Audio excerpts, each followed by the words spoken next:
வரலாறு காணாத பெரும் மழையை ஒரு 100 ஆண்டு காலத்துக்கு பிறகு சென்னை சந்திச்சிருக்கு. இதுவரைக்கும் இவ்வளவு பெரிய பேரிடரை யாரும் சந்தித்ததில்லை. சென்னை முதல் முறையாக தன்னோட அனுபவத்தை வந்து யாருக்கே போய் சொல்ல முடியாத அளவுக்கு கதறி ஆடக்கூடிய அளவு சென்னை மக்கள் வாழ்ந்துட்டு இருக்காங்க. இது வந்து ரியாத் கமிஷனுக்கு அங்கே வாழ்கிற ஒரு கடைநிலை ஊழியர்கள் கொண்டு சாதாரண, அதாவது தினக்கூலி வாங்குறவங்களுக்கு வேலைக்கு போகிறவங்க எல்லாருமே ரியாத் கமிஷன் அலுவலகத்துக்கு போய் நாங்களும் கொடுக்குறோம், நீங்கள் எதாவது பண்ணுங்க. இவங்க ஆல்ரெடி முடிவு பண்ணனால இங்கே வந்து நேரடியாக அப்படி களத்தில் இறங்கிருக்கோம்.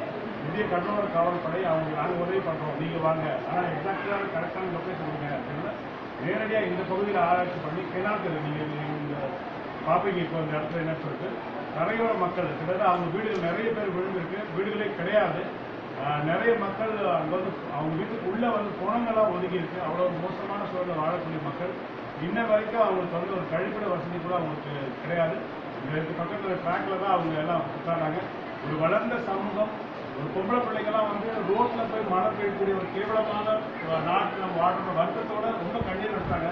ரியாத் கமிஷன் பார்த்தாங்க, என்ன இவ்வளோ கஷ்டப்படுறாங்க, ஏதாவது ஒரு பண்ணணுன்னாங்க. இன்னைக்கு தேவை, அடிப்படை தேவை இப்போ என்ன தேவையோ இன்னைக்கு வந்து கொடுத்துருக்காங்க. இது இல்லாமல் ஒவ்வொரு பகுதிக்கும் வேறு வேறு மாதிரி, ஒரு சில பகுதிகளில் ரேஷன் தேவைப்பட்டிருக்காங்க, அவங்களுக்கு அந்த மாதிரி. ஒரு சில பகுதிகளுக்கு ரத்தம் தேவைப்பட்டிருக்காங்க, அவங்களுக்கு ரத்த முகாமும். ஒரு சில பகுதிகளில் மருத்துவ முகாம் நடத்தணுன்றாங்க. எங்களுக்கு ப்ரொவிஷன் வந்துடுச்சு. கடலூர் ஒரு சில பகுதிகளில் இன்னும் வரலை அப்படின்றாங்க. கடலூரையும் கவர் பண்ணியிருக்காங்க. இது தொடர்ந்து நடக்கும். இதுக்கு இந்திய கடலோர காவல்படை முழு ஒத்துழைப்பு அளிக்கும். அதுக்கு எங்களுடைய கமாண்டர் வந்து டிஐஜி ரெட்டி அவர்கள் நிறைய உதவி பண்ணுறாரு. ஃபோட்டோ போய் காட்டணும், முதல்ல போங்க, அங்கே பிரேக் வரப்படுது, பிரேக்கிங் பொருளாக போடுங்க. வெளிநாட்டிலேருந்து வந்து உதவி செய்கிறவங்களுக்கு வந்து எந்த வித பிரச்சனை இல்லை. ஏன்னா நாளைக்கு ஒருத்தர் போயிட்டு ஒரு தப்பு சொல்கிறதுனால அந்த அளவுக்கு இன்னைக்கு கோஆப்ரேட் பண்ணியிருக்காங்க. இது தொடரும். ரியாத் கமிஷனுக்கு என்றைக்கும் இங்கே இருக்கிற தமிழர்கள், அதையெல்லாம் குறிப்பாக இந்த பகுதியில் வாழக்கூடிய மக்கள், இந்த கிணாத்தில் இருக்கிற இளைஞர்கள், இந்த பகுதியில் இருக்கிற சாந்தி நகர் மக்கள் எல்லாருமே நேற்று விடிய விடிய இந்த பேக்கிங் நடந்து கிட்டத்தட்ட ஒரு 13 மணி நேரம் பேக்கிங் பண்ணாங்க. சென்னை மற்றும் கடலூர் பகுதிகளுக்கு அவங்க நாங்கள் நன்றியை சொல்லிக்கிறோம்.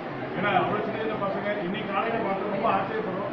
இப்போ அங்கேருந்து பொருட்களை ஏற்றும் பொழுது ஒரு குட்டி பையன், ஐ திங்க் அவனுக்கு ஒரு 5 வயசு கூட இல்லை, அவன் ஓடி வந்து அவன் மூட்டையை தூக்கலாம், ஆனால் முடியல, இருந்தாலும் தூக்கிட்டு வந்தான். ரொம்ப ஆச்சரியமாக இருக்குது. குழந்தைங்களாம் வந்து உதவி பண்ணாங்க, பெண்கள் உதவி பண்ணாங்க.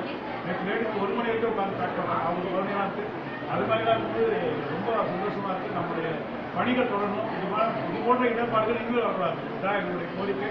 நாம் அடுத்த இங்கே இருக்கிற இளைஞர்களை வந்து நம்ம ஜமால் பாய் பார்த்து சொன்னார், நாங்கள் உங்களுக்கு உதவி செய்ய தயாராக இருக்கோம், ஆனால் நீங்கள் ஒன்றுமே என்ன வேணும் கேள்வி, நீங்கள் தீர்வு போக மாட்டீங்க, அடுத்த லெவலில் கொண்டு போங்க, புத்தக நிலையம் ஆளுங்க, லைப்ரரி வைங்க, உங்களுக்கு படிப்பு தேவையா, என்ன செய்யணும் நாங்கள் செய்யணும், அவங்க தயாராக இருக்காங்க. தயவு செஞ்சு ரியாத் கமிஷன் வந்து இன்னும் நிறைய உதவி நிறைய செஞ்சுருக்காங்க. ஏன்னா அங்கே வெளிநாட்டில் இறந்த நிறைய பேரை வந்து ஜமால் பாய் தான் வந்து இந்தியெல்லாம் கொண்டு வந்திருக்காரு.